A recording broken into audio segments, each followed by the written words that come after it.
Welcome. I'm Chris Chivvis, the director of the Carnegie Endowment's program on American statecraft.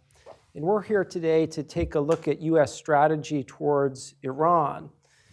Protests in Iran are now coming towards their third month.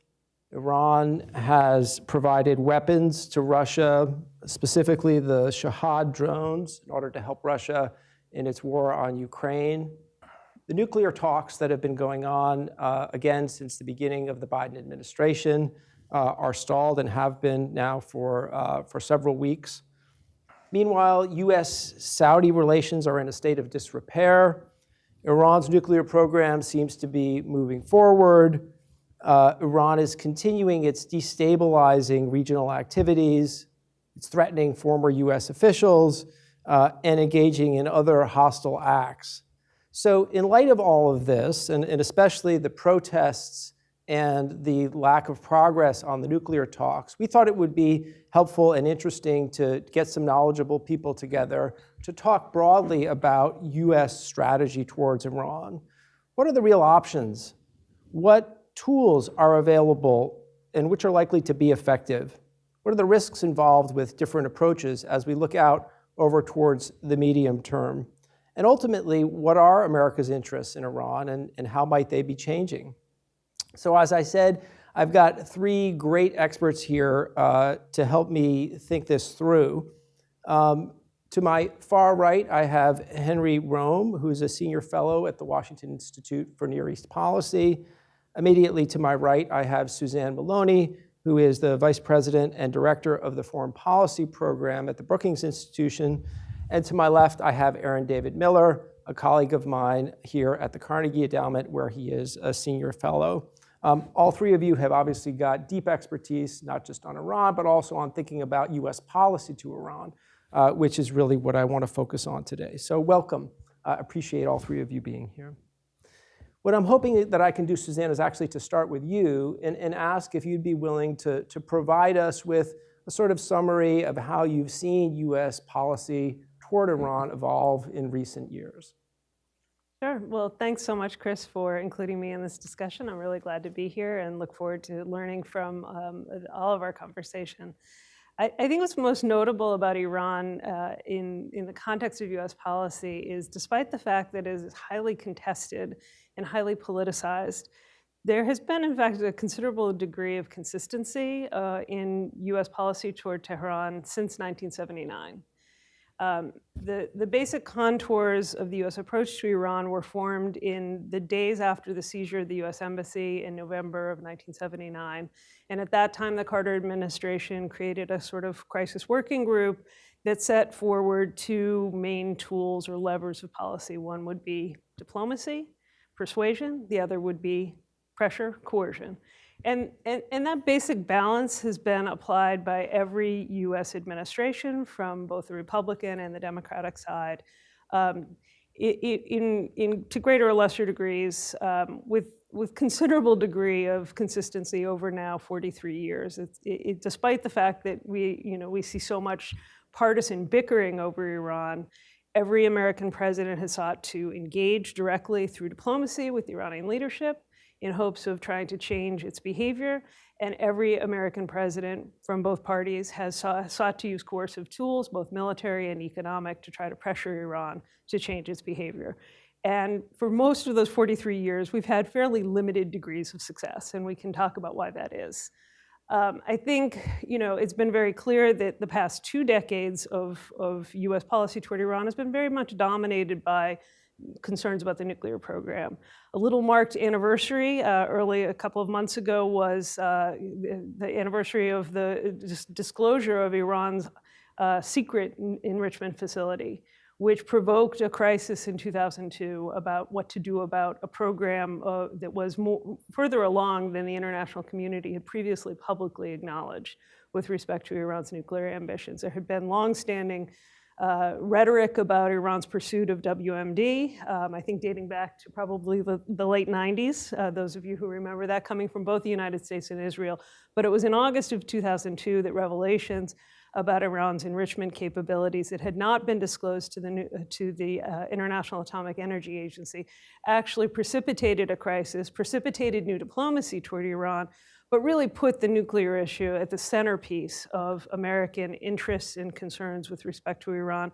And I would say that, again, with some variation, but with a lot of consistency, both Republican and Democratic administrations, whether it was Bush and Trump on the Republican side or Obama and now Biden on the Democratic side, have really prioritized the nuclear issue above all others for the obvious reason that it creates a certain degree of urgency, especially as we've seen Iran's capabilities grow.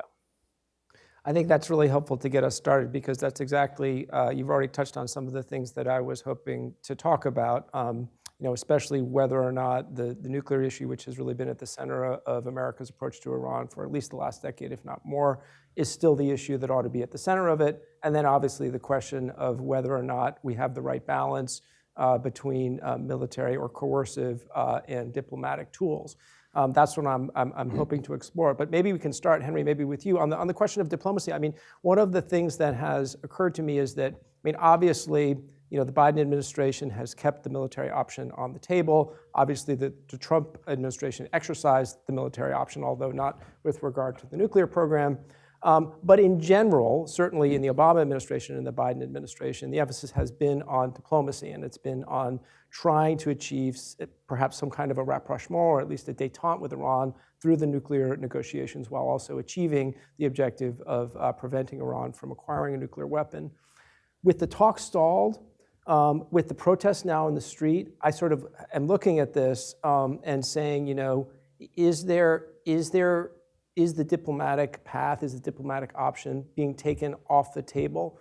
And there's two ways of thinking about that. One is, certainly in the near term, obviously there's all kinds of complications that arise from this situation. I'd like to hear your thoughts on that. But also longer term, are we inevitably headed towards a period of where we rebalance more towards military and coercive options and away from the diplomatic option? Yeah, and thanks so much for the opportunity to be here today. And I think Suzanne set it up very nicely in thinking about the kind of balances between diplomatic efforts and kind of coercive, either military or economic measures. I think the administration and Rob Malley talked with Aaron just earlier this week has made it quite clear that diplomatic options are still very much on the table, and from their point of view, JCPOA is still on the table. I think it's worth us kind of discussing today that there is a distinction between JCPOA being, for how long, if it's not already a viable tool, versus diplomacy writ large, whether that's something broader than JCPOA, reframe JCPOA smaller. There are a lot of different options that you can slice and dice there. Now that being said, it does seem clear from Iran's positions within the confines of the nuclear talks and in the broader environment, both with its support of Russia against Ukraine and in terms of its crackdown against civilians over the past several months, that diplomacy is not at the front of its mind in terms of seeing the nuclear agreement and sanctions relief as something that's worth sacrificing for, at least for the foreseeable future. I think for the United States over the longer term, I kind of see the kind of trend of vacillation between diplomatic and economic and military tools continuing. I think while JCPOA may well be dead, although I'm not sure that we are able to kind of read its last rites quite yet, the kind of options available to the United States to address the nuclear program are very limited if you were to remove diplomacy from the table entirely. So I expect that to continue to be a key aspect in the U.S. toolkit, and I think it should be. I'm going to want to come back to you and ask you about, diplomacy, broader diplomacy beyond JCPOA, because that's an interesting question and one that I want to explore. But before I do that, Aaron, I wanted to get your reaction to this. I mean, do you sort of agree with the views that you've just heard, or? Well, my sense is that you've got eight American presidents who've dealt with Iran since the revolution, including Joe Biden. And I think our policies more or less toggle back and forth between a view that somehow we could moderate or change the behavior of the regime on one hand or pressure it into submission on the other. And this toggling, I think, reflects a much broader problem. The real focal point of our difficulties lies not in Washington Washington, but in Tehran, and in the nature of the regime.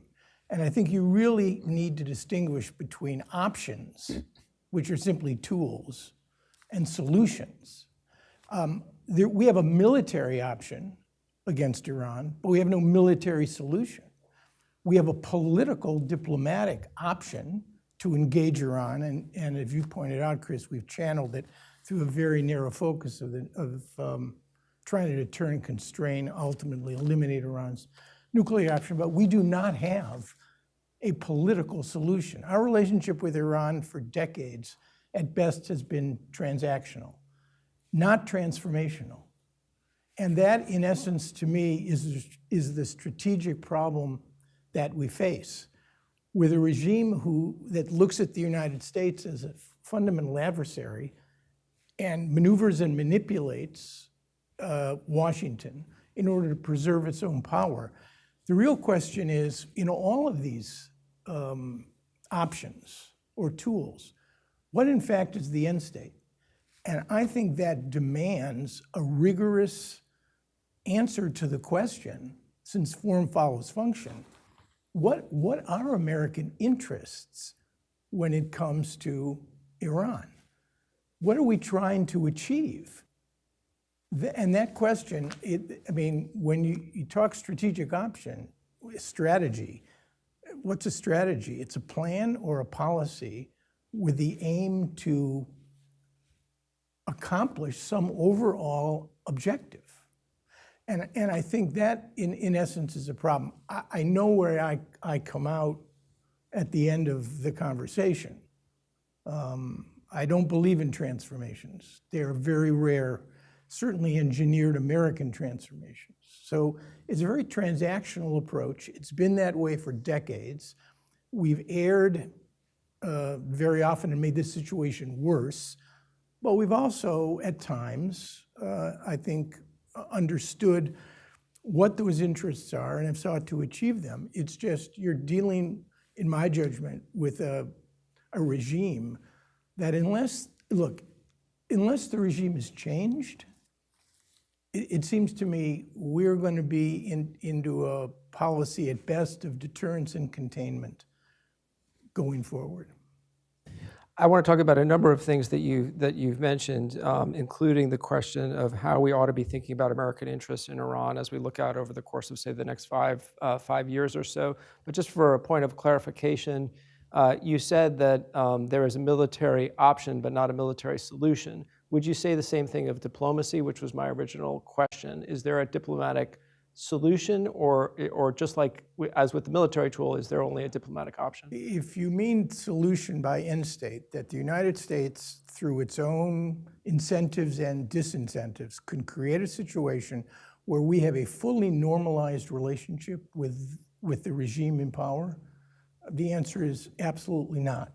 There is no solution. This is a management exercise because we fundamentally lack the means, the capacity, the will, and the staying power. And I'm not arguing for regime change because I think our record on regime change in this region has been, unbelievably disastrous since the Arab Spring. We've tried various means to deal with various countries. In Iraq, it was a full-scale invasion. In Syria, it was standing on the sidelines but spending almost $1 billion to support Sunni militias. In Libya, it was partial military intervention. If you look at where all of these things ended up, you come to the conclusion that any number of people, our colleagues, Karim Sajapur, Ray Takei, that in the end, it is the Iranian people's agency that will ultimately create a situation where Iran becomes a better partner for the United States. I see our role is important, but it's derivative, frankly, when it comes to the end state. That's another issue that I want to pick up on, is how much influence the United States ultimately has over outcomes in Iran. But just to stay with the diplomatic theme for another minute or two, Suzanne, Do you see any diplomatic paths beyond the nuclear negotiations? Are there other issues? And I don't necessarily mean today, because it's not an opportune moment for a diplomatic initiative probably right now. But over the course of the next few years, are there other areas where the United States or our European allies might attempt to explore other paths for having some kind of a diplomatic relationship with Iran? Or are they completely, is that just off the table for the medium term? I think it's been off the table for much of the past 40 years. I mean, remember the sort of diplomacy around the JCPOA, or the final years of diplomacy around the JCPOA, was a rare instance in which the Iranian leadership was willing to countenance direct dialogue with official American representatives. That had been primarily off the table for the Iranians after the revolution. There was, of course, the Iran-Contra episode, which ended disastrously for both sides, and on the Iranian side ended in the execution of those involved, and so made it even more problematic for direct, official, authorized dialogue between the two parties in the aftermath. That taboo was broken, first through the covert diplomacy of the Obama administration to engage with the Iranians, and then later through the official talks, obviously situated in a broader multilateral context, which I think was key to persuading the Iranian leadership to engage. Since the Trump administration walked away from the nuclear deal in 2018, there has been no direct engagement diplomatically between the United States and Iran. And that, again, is not our fault. That is not within our control. And so I think, when we think about the possibilities for diplomacy, we have to be quite realistic. We've been engaged in proximity talks now for, 20 months that have made, I think, probably as much progress as anyone could have possibly hoped, given the constraints and given the political circumstances, not just between the United States and Iran, but more generally between the great powers, which has significantly limited American leverage in terms of dealing with the nuclear issue. But we still can't persuade the Iranians to sign on the dotted line. And that was before the country erupted in what I think is the beginning of a revolution that will absolutely change the nature of the government eventually within Iran. So I have very, very pessimistic prospects in my own estimation for what we can do diplomatically. I think there are probably still places where we ought to be trying. The primary one that I would point to is just the release of dual national and American and other European prisoners who've been held in Iran in some cases as long as 7 years. We have a responsibility to continue to try to use every opportunity to see those people freed, because they're being held purely as hostages. But the idea that we could talk to the Iranians, and we've all written 1,000 memos that talk about places where there might be mutual interests, anti-piracy, anti-narcotics around the region. I mean, under the current circumstances, with the country aflame, with Iran providing offensive weaponry to Russia, with the nuclear talks stalled, and with no capacity for direct dialogue, those seem somewhat fanciful at this time. So does that mean that there's all the more reason to try to keep the nuclear talks going, even against all odds, simply because it's the only issue on which there's a diplomatic channel? Or would you say that it's actually not pertinent to them?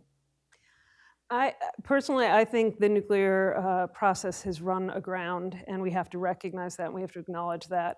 I don't see any meaningful prospect of getting a durable agreement with a government that's engaged in the way, both at home and around the region, and now outside the region, in such a deeply provocative way.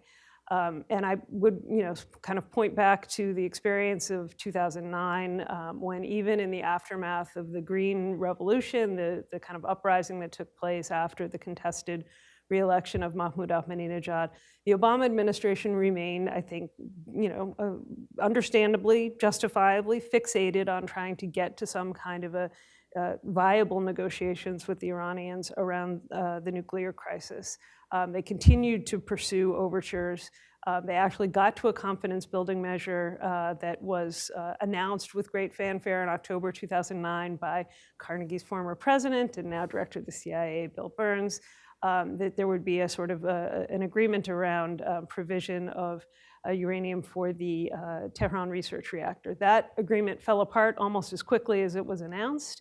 simply because of the turmoil within the Iranian leadership. And I think that we're in a situation today where not just because of what's happening on the streets, not just because of the way the Iranians have thrown their bets fully in with both Russia and China, especially around Ukraine, but also because we can see in real time that this is a leadership whose resilience and capacity is eroding as they prepare for what is likely to be a very turbulent succession process when and eventually when the supreme leader passes from the scene. He's 83 at this time. So I think the idea that we're going to be able to get a deal finalized, signed, implemented, and that it's going to last until 2031 as the original deal was intended to do, again, just seems highly unrealistic to me. And so I think the idea that this should remain at the center point of the way that we approach Iran has been overtaken by events. Henry, you had said earlier that you thought there might be options beyond the nuclear deal. What would those be for diplomacy with Iran? Again, and understanding not necessarily today, but if we look out over the medium term. I agree with Suzanne on this. I mean, that was more of a framing exercise than actually saying I think there's practical options. But I think it is worth saying, and I guess I disagree a bit with Suzanne here in that at least keeping the option, if not JCPOA, some kind of diplomatic approach that trades nuclear constraints for sanctions relief.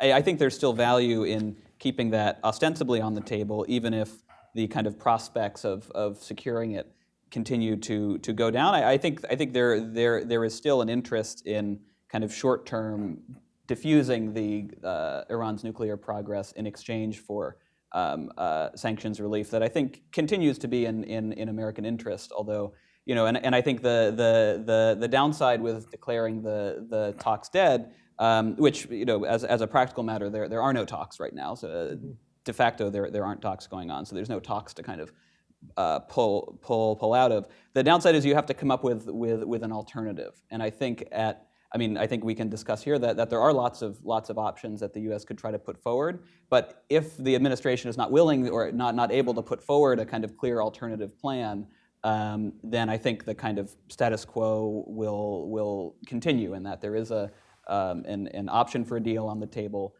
even if neither side is really taking steps, and especially on the Iranian side, to make it more likely. Aaron, would you keep the talks going even though the prospects of any progress seem increasingly dim? Suzanne and Henry raise really good points. Imagine this: 2 months from now, the Iranian regime manages to find a way to tamp down the demonstrations. But in the intervening 2 months, you've got, what's the casualty total now? In the hundreds? Let's say it's almost 1,000. And you've got those pictures framed everywhere. The Iranians come back needing economic relief, want to engage. It's now January, February of 2023. The Republicans now control at least the House. And the Iranians agree on a set of terms where the negotiators left off. What do you suppose the reaction of the Biden administration is going to be? Can you, in effect, see a process of diplomacy, as Suzanne has identified, with the Iranians providing thousands of drones and maybe even surface missiles to Putin, whose campaign in Ukraine is going to be ongoing, and also oppressing and repressing their own citizens on the street? I think the Biden administration would have an excruciatingly difficult time making a decision under those circumstances. So let's assume that Suzanne is right, that there's no need to take it off the table now. There are no negotiations. But let's assume you did. Soon you are going to enter a period of what Ali Vaz at the International Crisis Group calls no crisis, no deal. That is what we're looking at in 2023. We've not had a major confrontation with Iran over the nuclear issue or in the region, but there's now no diplomacy. So it's that danger zone where the United States is going to have to figure out how to respond. And we haven't, the Israel word hasn't come up here yet. But yesterday's events are going to bring to power a guy who anticipated, has made much of his foreign policy chops on the Iran issue. And while I'm not sure that's going to be his main priority for the first 4 or 5 months, he'll come around to it again. And I think that plus the no crisis, no deal environment is going to begin to create. Plus, if you're sitting in Tehran and you're looking at what's happening in the streets, and if Suzanne is right that this is the beginning of the end, although the end may take a very long time. Robin Wright reminded me the other day that the Iranian Revolution played out over 14 months. The Green Revolution started in June of '09 and didn't conclude until, I guess, February of 2010. I mean, we have months to go. But if you're sitting in Tehran, you're thinking, I'm not giving up this nuclear hedge. This is the only thing that is going to make me relevant now. And it's our ticket. So add that to it, the Israeli factor, no JCPOA, and you have all of the ingredients for a potential, I don't know, explosion. So in this situation that Aaron just described, say a situation like this materializes a year from now, do the military options, or does military coercion, especially given that diplomacy is no longer in the forefront of the U.S. approach, does military coercion come to take on a new and more important role in how the United States approaches Iran, inevitably? Or is there an alternative? Look, I think there has to be a military component to our strategy on Iran under the current circumstances. That's always been the case. It's more true today because of exactly the reasons that Aaron described. Obviously, that's not the preference for the Biden administration, and I think that's part of the reason why there has been this desire to avoid, sort of walking away from the diplomatic path, in part because the Iranians occasionally, dangle the possibility. I think I saw tweets from the foreign ministry today even suggesting we're very, very eager for a deal. So every time that happens, I think there's always this hope that there's this, kind of, don't want to say quick fix, but at least a silver bullet which enables the United States government to put the Middle East and Iran on the back burner, which has been the goal for at least a decade and has consistently been subverted by events within the Middle East. This administration, more than any other, I think, is determined not to get it wrong and not to get sucked back in, both for domestic political reasons, but also because there is now, I think, a clear and holistic and bipartisan understanding that the real challenges to American security no longer reside or begin or end in the Middle East, but sort of are focused on China and, of course, now Russia and the situation in Ukraine. I think that the danger of leaving diplomacy sort of in this ambiguous, nebulous, not high on the agenda but still out there is that we will be yanked back and forth around this. I think the most important aspect of a military strategy at this point on Iran is going to be signaling very clearly, very publicly, at least on some aspects of it, what the red lines are that would precipitate a more focused American response. I think one of the downsides of what happened in 2020 was the Iranians apparently thought that they could get away with a lot more than the Trump administration believed that they had communicated to Tehran was possible, and they miscalculated, and that's always possible. But I think in this case, especially around the nuclear issue, we want to make very clear what it is that would precipitate some kind of military response, whether it's enrichment to 90%, whether it's completely throwing out the IAEA. What are the things that are going to escalate this crisis in a way that's going to end very badly for Iran and, frankly, for the rest of the region and the rest of the world? And the president needs to communicate that. The president has said all options are on the table, but that's very different than making clear what it is that would precipitate an American military response. And frankly, Joe Biden is going to be much more credible on that topic than even Bibi Netanyahu will be. And just to be clear, you're talking about red lines specifically with regard to the nuclear program, not other issues in Iran, such as protests. I think primarily it's highly unlikely I could imagine a scenario that where we would respond to the domestic situation with a military response, because it risks much greater civilian casualties than even the Iranian Revolutionary Guard are likely to perpetrate. I think there are probably issues beyond the nuclear one. Because we were talking about the nuclear issue, I think that's where I would start. One of the challenges that we have had, in part because of the focus on the nuclear issue over the course of the past 20 years, has been that we have essentially at times turned a blind eye, whether it was to the killing of American soldiers in Iraq by Iranian provided IEDs, Iranian trained and supplied IEDs, or other provocations that have enabled the Iranians to further entrench their influence and capacity across the region. It's not clear to me that there are discrete areas where the Biden administration would seek to draw red lines with respect to the region, but I imagine that's very situational and contextual, and there may be cases where we would, in fact, want to make clear what wouldn't be tolerated with respect to Iranian intervention, whether it's in Iraq, Yemen, or more dangerously in Lebanon and Syria. Okay. Maybe it's good at this point if we talk a little bit about how American interests or how you see American interests in Iran. Henry, would you be willing to start us off? And I mean, as you look out over the course of the next couple of years, what do you think does America have any vital interests in Iran? Let me just start with that. And if so, what are they? And how would you characterize any secondary interests that the United States has?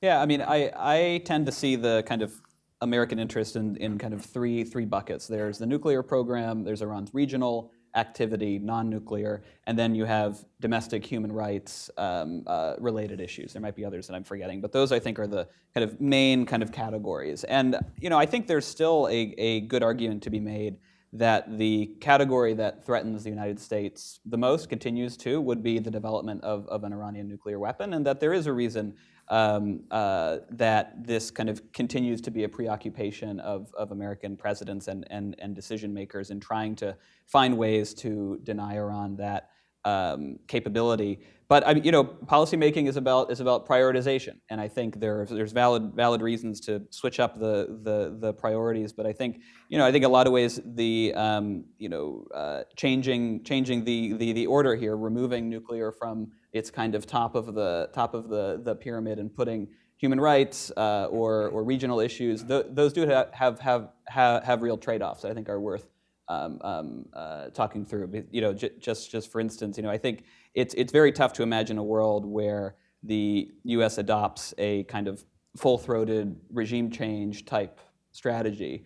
And yes, there are other, it might have a nuclear component policy as well. You might have regional policy, but if regime change takes the kind of thrust of policy, I think that essentially removes the possibility of diplomatic options on the nuclear program, for instance. So I think we do need to be honest about how changing the priority list does affect the options that the United States has. Do you agree, Suzanne, that the nuclear issue should remain the top priority when it comes to thinking about U.S. interests in Iran over the course of the next few years?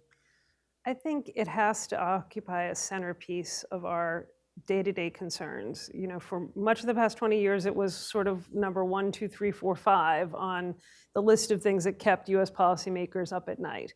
It's a little lower now, maybe, but it's still very much a real threat, and it's something that we have to contend with. But I also think that the context has changed radically, and we have spent 40 years studying, watching what's happening in Iran, and despite the fact that it's really still a partisan issue, most people on both sides of the aisle have had come to this sort of understanding that Iran's a complicated place. We thought there might be prospects for change from within. Many of us started to recognize that change from within wasn't going to really happen.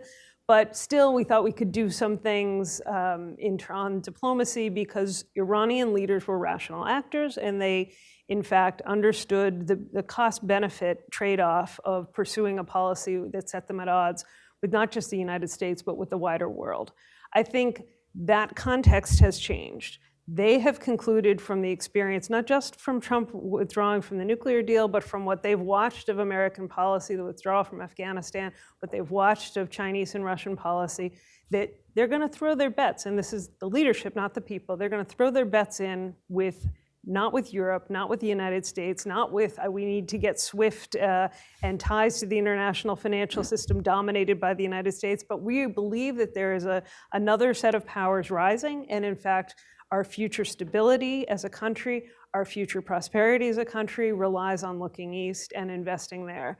And so as a result of that, they're simply not persuaded that they need to take the actions that would be necessary to come to some kind of significant rapprochement or change in the relationship with Washington and with the West. And I think we have to acknowledge that. We also have to acknowledge that we no longer can approach the Iran issue as a coherent multilateral set of great powers. One of the amazing parts of the diplomacy that led to the JCPOA was this kind of unprecedented set of circumstances in which not just the United States and Europe banded together, which itself was unusual. Most of the post-revolutionary period, Europe and the United States were on opposite sides of the argument on Iran. But from 2010 to 2015, you not only had the United States and Europe very coherent, but you were able to sustain coherent constructive diplomacy that involved the Russians and the Chinese, even at times of significant frictions between Washington and Moscow and Washington and Beijing, even at times where the Russians were engaged in really nefarious actions, both in Syria and, of course, in Ukraine. That no longer exists. We cannot rely on the Russians as a partner on the nuclear issue. We cannot rely on the Chinese as a partner on the nuclear issue. And so our leverage is necessarily lesser. Our ability to affect outcomes with respect to Iran, with the Iranian government, is necessarily lesser. That's a very fascinating point that you make about the changing geopolitical context in which all of this is occurring. Aaron, you had actually raised earlier a related point about the end state here. Let me ask you, if you were to look back on this conversation or where we are in the United States right now on Iran, say 5 years from now, what would you consider a success? I mean, when you think about US-Iran policy, what would be a successful outcome of all of the effort that everyone is making on Iran? Yeah, I'll answer that, but I just want to add one politically inconvenient reality to Suzanne's argument. Please. Because she's absolutely right. It was a rare moment. It's not just the absence of multilateral cooperation. In many respects, and I know it's politically inconvenient, we have seen the enemy, and the enemy is us. The reality is you cannot count on, what's the date today? It's November 3rd. Mm-hmm. You cannot count on a continuity of American policy, either in tactics or in strategy, should the political wheel turn again in 2024. In large part, we're having this conversation. Who knows what would have happened? And it's counterfactual. And I certainly don't want to write a brief for the Iranians, but who knows what would have happened had the previous administration not made a unilateral decision to walk away from the agreement. It was a flawed agreement, but it was functional, all right? It was designed to preempt an Israeli strike and to make an American military strike unnecessary, because the people understood that it is the only issue in this region right now, as I can see, that could trigger a regional confrontation. And from the standpoint of administration, trigger rising oil prices and plunging financial markets. Not to mention regional turmoil, the possibility of an Israeli-Hezbollah confrontation. So you can't count on, and neither could Iran count on, and that's also factored, I suspect, into their calculations. The problem of American commitment is one that exists across all the issues that the United States is dealing with in its foreign policy right now. And obviously Iran is only one of the more important examples. But let me ask you about this question. What would success look like? I mean, given the realities that we've been talking about, what would a successful Iran strategy have achieved in 5 years? Form follows function. We have three cardinal interests, seems to me. A fourth, and I don't want to make it a fourth, because every human being represents a universe of possibility, and we've got at least 4 dual nationals unfairly imprisoned, being used by the regime. Getting them back has to be a priority. In terms of what we must have as opposed to what it would be nice to have, vital versus discretionary, I think at the top of the pile is an answer, at least to continue to constrain and restrain Iran's putative search, well, Iran's nuclear program, both in developing enough fissile material to make nuclear weapons and then the more complex process of how to weaponize. The physics package, the warhead, the delivery system, all of that. It seems to me that is priority number one, because the other issues, access to oil at fair and reasonable prices, maintaining support for our, I won't call them allies, our partners in the Gulf, particularly Saudi Arabia, and continuing to see hydrocarbons flow through that region is extremely important. Checking Iran's regional ambitions, they have a demographic and geographic advantage that we do not have. Iran is in that region, it's not going away. I would argue that, as the Arab world sort of enters periods of dysfunction, Iraq, Syria, Libya, Yemen, it's the three non-Arabs, in my judgment, who represent the keepers, the three states in this region that can project power, that have competent militaries and intelligence organizations, and can project power for good or ill: Israel, Iran, and Turkey. And Iran is one of those. Iran's a real country with an extraordinary past and extraordinary potential, if it could ever be unlocked and harnessed in the service of the vast majority of the Iranian public. But from our standpoint, I think it's conflict prevention over the nuclear issue. Mm-hmm.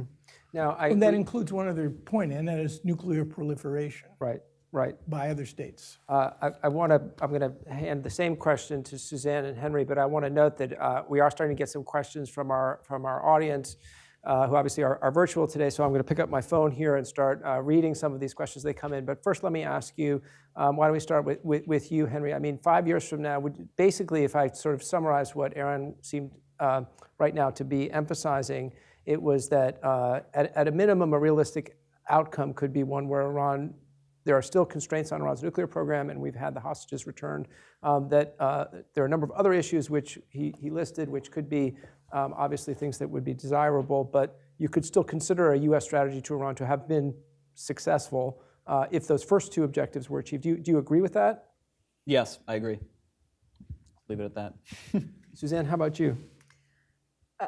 How would you characterize a successful Iran strategy if you were looking back 5 years from now? Look, I think those are components of a successful Iran strategy for the United States, necessary components. But I also, I talked about the context changing geopolitically for our approach to Iran. I think we have to recognize that, unlike the intelligence community, which did not assess Iran in a pre-revolutionary state, even as it was in a pre-revolutionary state, we should now acknowledge that Iran is in a pre- or revolutionary state. What's happening on the ground is unprecedented.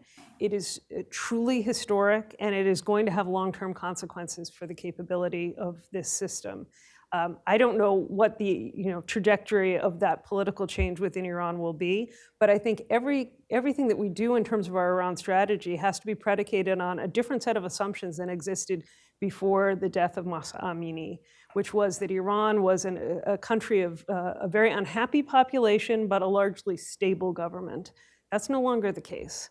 And I think if we could rewind history and look at the period between 1977 and February 1979 and take different actions as a result of the understanding of what was coming over the pike, I think that we should now be looking at Iran with a very different lens than we were looking at it until very recently, with the recognition that what has been clear as a system that was ossifying, and I think I used the word slow motion metastasis a couple of years ago, it's no longer slow motion. This is a system that has lost legitimacy of a vast majority of its people, and they are coming to the streets, and the fear factor has been lost. The cycle of protest and martyrdom has been reactivated just as it was in 78 and 79, and that is going to sustain a protest movement. The protest movement is supplemented by acts of individual civil disobedience, which are very powerful and have a corrosive effect on the security forces, because you have, in many cases, conscripts who are having to decide whether they're going to beat and arrest individual women for removing their headscarf, or simply accede to what is the erosion of a core principle, the principle of hijab and Islamic dress code for women, that has been core to the legitimacy of the Islamic Republic since its earliest days. Civil disobedience supplemented by acts of sabotage, cyber attacks against the central bank, against the state broadcasting authority, and potentially now still very small scale strikes in important industries.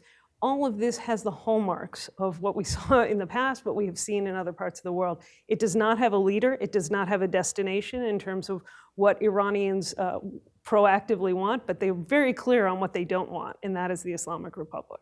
So what does it mean in terms of U.S. strategy, what you're laying out? I mean, does it mean that we should be in a holding pattern? I think it means we have to think very, very carefully about whether or not we can come to an agreement that would provide the Iranians with unfettered access to billions of dollars, both in terms of the reserves that they have accumulated in various banks outside the country, as well as the continued access to oil sales licitly now, if a deal were to be done on the open market at a time when oil prices are very high. Is that providing essentially a life raft to a regime which is otherwise very much under fire from its own population? Is it reinvigorating all the very sorts of activities and behaviors and destabilizing tendencies of this regime that we have been trying to contend with through other means? What is the probability that we are in fact going to be able to shift gears if we see the Iranians beginning to try to sneak out of their obligations under such a deal? And what is the probability that we're going to find ourselves with an even more hostile Middle East if we are appearing to reward a government that has been engaged in crimes against humanity against its own people and participating in a horrific and illegal war in Europe? So is the essential trade-off then that you're describing between potentially undermining the protests on the one hand and actually getting the guarantees against Iran moving towards a nuclear capability on the other? Is that a big choice for the United States and its allies to be thinking about right now? I don't think that the choices are actually in conflict, because what we're seeing from Iran is not a government that wants to do a deal. I mean, if Tehran were terribly concerned about getting the JCPOA back into force, they would have taken the deal as it was when it was first negotiated, which is it's now been essentially ready to go for months. And B, they wouldn't be providing offensive military capabilities to the Russians for use in Ukraine against civilian infrastructure there. So I think it's clear the Iranian government has made its choice. We have to, sort of take the message. Chris, I just pose a question, and because I think Suzanne's right. There's a moral hazard here, and I don't think the Iranians are going to want to come back into the agreement. But let's assume that we're right and they don't. What are the other options for constraining or restraining Iran's nuclear program? That gets you into the area of red lines and of using it's putting on the table and I've heard this phrase 1,000 times, a credible military option. Credible military option which would have to be reinforced without using it. It would have to be reinforced with a variety of other instruments that would make it unmistakably, because all options on the table, frankly, loses its meaning. You'd have to basically have the president say that under no circumstances will we permit Iran to have a nuclear weapon, and we are prepared to use military force in order to stop it.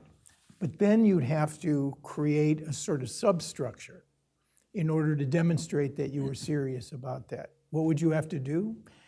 Well, and I'm not sure I agree with this. The argument has been made that you can, and we're not subcontracting this out to the Israelis, by the way. If there's going to be a military strike against Iran in an effort to deal with this issue, and again, it's an option, not a solution, because the regime might survive. It would accelerate Iran's desire for a weapon. Others in the international community might stand behind it if the United States struck.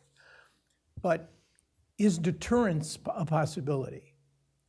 Through exercises with, well, largely we'd have to rely on the Israelis. We have exercises with the Israelis in terms of refueling their longer range aircraft. I think we denied that we were actually doing it. But apparently we've done it.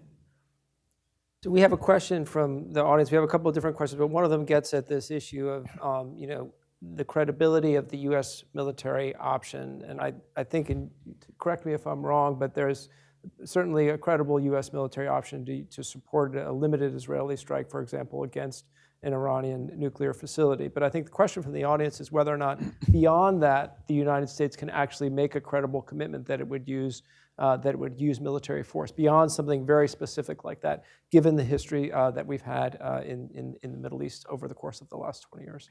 Well, this administration would be torn because it clearly has deprioritized the region. Our own domestic dysfunction mandates that governing is about choosing. And with the rising China and the ongoing war in Ukraine, which appears to me is going to continue to be ongoing at some level, another military adventure, even if it was well planned and scoped out, is going to raise all kinds of concerns. But then we can't assume that the Biden administration's view of the world is going to be the next administration's view of the world. It's unlikely to be, frankly. Henry, do you agree with that? Yeah, I think both in the world that Suzanne laid out, and I think in the world that I was talking more about, where we're kind of closing the door for now on, or Iran has already closed the door on diplomacy, or in a world where we want to leave that option open a bit. I think consistent with both of these is putting forward and making more credible a military option. I think we should be clear about the words we're using. Credible military option. The military option exists. I would bet there aren't many in the Iranian leadership who doubt American capability to do what American presidents have consistently said that they would do, though it gets harder over time with Iranian defenses, but American offenses improve as well. I think the real question is around the credibility of it. And I think there's very little that the U.S. can do to convince Iran that change their view that America is a declining power, morally depraved, all the kind of propaganda that comes out. But I do think there are things that the U.S. can do to change the specific calculus which I think the perception is probably today, that the credibility of the American military threat is very low. And I think in terms of exercises, in terms of forward deploying certain assets, or at least in terms of responding to Iranian regional activity in ways that are perhaps unpredictable or asymmetric, in ways that Iran might not expect, as a way to try to adjust that calculus of what the U.S. would or would not do. And I think that it has to be paired with some kind of red lines, to be clear that these are certain sets of activity. We can debate if there's better to communicate this publicly or privately, that would cause us to move more into that direction. But I think regardless of which direction we see, whether we see the protest moving in a direction that will end at some point in revolution, whether they will end up in something more approximating the status quo ante, I think this policy, this approach is consistent with all of those different eventualities. Suzanne, this is a question from our audience. Do implicit or especially explicit U.S. military threats tend to take the wind out of the protest movement? In other words, or especially if the United States or Israel were to use military force in some way in Iran, would that undermine the protest? Is that a challenge that policymakers need to be thinking about? And is there a way in which Iran could use that as a strategy of its own, for example, potentially by accelerating its nuclear program in a way so as to provoke a strike as an effort to try to, as the person who asked the question put it, provoke a rally around the flag effect in Iran?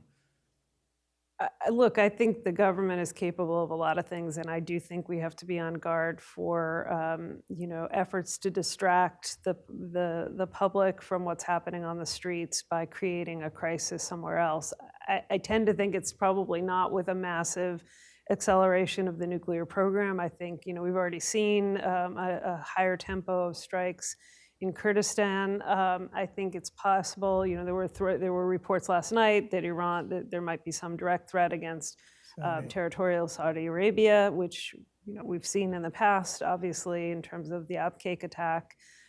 So I think that something like that is entirely possible. I would tend to think it would happen. It would probably be more aimed at Kurdistan than the Saudis, because I think they understand that the Saudi route brings the United States at least to the table in some more direct fashion. But I don't think it actually is likely to kind of sap what is, at this point, I think, a movement that has some self-sustaining momentum primarily among young Iranians. I mean, this is a movement that appears to be driven by people who the Iranian equivalent of Generation Z. They are fed up with the entire system. It's not a factional debate. It's not even a personal animosity, although obviously there's a lot of enmity toward Khamenei himself. There's just a desire for normalcy and for the whole system to be gone. And I think even as we saw in 2020, there was the regime is always able to pull people to the streets. I've seen it in person. They're very good at getting their supporters out. Often there's a financial incentive to participate in some of those pro-regime rallies. But even within the weeks after they had done that in the aftermath of the targeted strike that took out Soleimani, the downing of the aircraft, the civilian aircraft, then led very quickly to anti-regime protests. So I don't think at this point the orchestration of any kind of outrage at the United States, I don't think they're going to be able to redirect the anger of the people who've been willing to come to the streets knowing that they're taking their lives in their hands. Yaron, do you agree?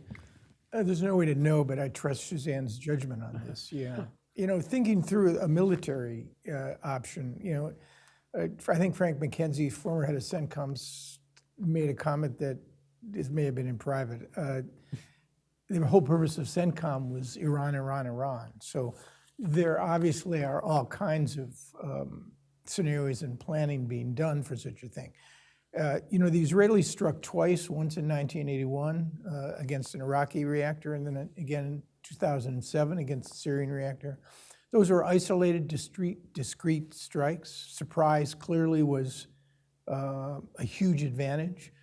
The Israelis were operating well within their capacity. You think about what a military strike against Iran would mean, with sites that are dispersed throughout the country, buried within, scores of meters of concrete.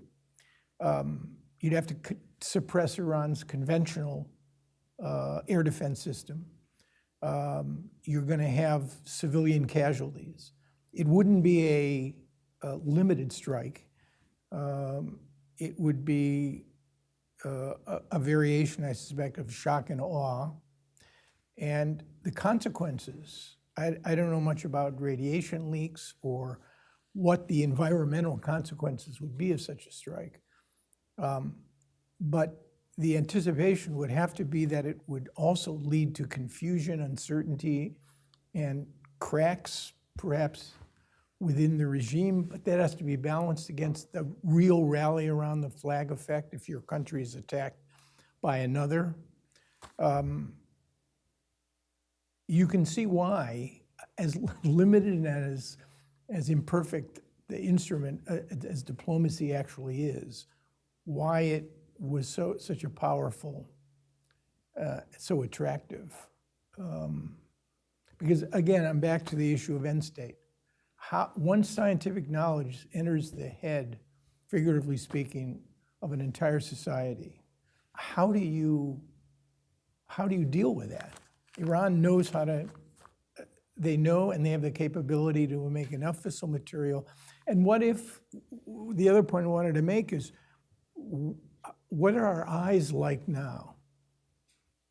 on Iran's nuclear sites, what is the possibility that they've diverted enough fissile material to an undeclared site somewhere, and they are in the process of assembling? They want to become a latent nuclear power. That is to say, they have all the elements of assembly of what is required. I mean, how do we know that this, particularly against the protests, that this hasn't already been in train? Is there a scenario where the pressure on the regime continues and ultimately the regime fractures in some kind of a way and Iran's nuclear program continues or even accelerates? Or is the assumption that any change in Iran is going to have positive repercussions for our objectives with regard to its nuclear program? Depends on the time frame. I mean, I personally, from my experience in Iran, I genuinely believe that this is a country that is well positioned to eventually come to a transition and be a fully formed democracy in the Middle East in a way that we just simply don't have anywhere outside of, at this point, Israel. The short-term scenarios could be ugly, certainly, absolutely. I mean, we could see a scenario in which the military takes over and it's the same thugocracy without the kind of Islamic veneer. We don't know, in part because we haven't seen anything like this in Iran in 43 years. But I think that we have to be prepared for any eventuality, and we have to be cautious about the kind of rose-colored glasses that come along with what are, this message of incredible hope and optimism, I think, coming from the streets of people who really do want to create a better future for their country. This is a leadership that has done everything to cling to power in every shape and form. I mean, do you agree with that? Do you think that there's a real possibility that could completely overturn, basically, and make irrelevant most of the strategies that the United States has pursued with Iran over the course of the last 40 years? Yeah, I think that all, not to use the same phrase, but all options are on the table in that sense, in terms of a range of different outcomes that could come out of this, and you could see very different, as you all know, and as many of our viewers who know, the Shah had a robust nuclear program. So the idea that a change in regime would kind of wipe clean the motivations that still exist for some kind of Iranian government to pursue nuclear weapons, I think it's been quite clear that you could end up with a perfectly pro-Western friendly democratic Iran that makes its own choice in that direction too. So I think there are a lot of different permutations of this that will demand some humility and some creative thinking. Could you end up with a Syria scenario? Sure. I think my expectation for the kind of if there were to be a overthrow of the government within a medium kind of period of time is I think things end up much more in the direction of Revolutionary Guard dominated state to the extent that it's not already, and not into a quote unquote better situation. So I think there is a possibility of kind of breakdown of government, but I think it's more likely that in the decision tree between status quo and some kind of change, I think that some kind of change more likely than not in the near term would end up in probably a much worse place, even if at the end of this process, as Suzanne has said, you end up in a more positive environment. Aaron, do you have a final thought for us as we conclude here? No, I mean, I'd like to be hopeful. I'd quote Jack Kennedy, who described himself as an idealist without illusions. I think that reflects, Suzanne's optimism, as well as Henry's realism. And I think that's where we should be. We really, though, have to look at the world the way it is. If we ever want to have any chance of helping to change it the way we would want it to be, and that means a cruel and unforgiving assessment of the limitations of American power, but also where, in fact, we can project our power, and a even crueler, unforgiving realistic assessment of why and how things change in societies like Iran, because I think we tend to I guess, create our own sorts of modes of analysis and impose them. And that's why we've kind of been, for most of the last 50, 60 years in this region, a kind of modern day Gulliver wandering around in a world that we don't understand, tied up by a lot of smaller powers whose interests, frankly, do not coincide with ours across the board, and burdened by our own illusions. If the analysis would be better and serve the policymakers, and their judgment would be generated by wisdom and prudence, maybe we'd have a chance of really projecting American power. Well, we can certainly hope for that, and I hope that with minds like your three, we can push the ball in Washington in that direction. Thank you enormously for your time. It's been a really interesting discussion for me, and one that I hope our viewers have benefited from as well. Thanks you all for joining us this afternoon here in Washington.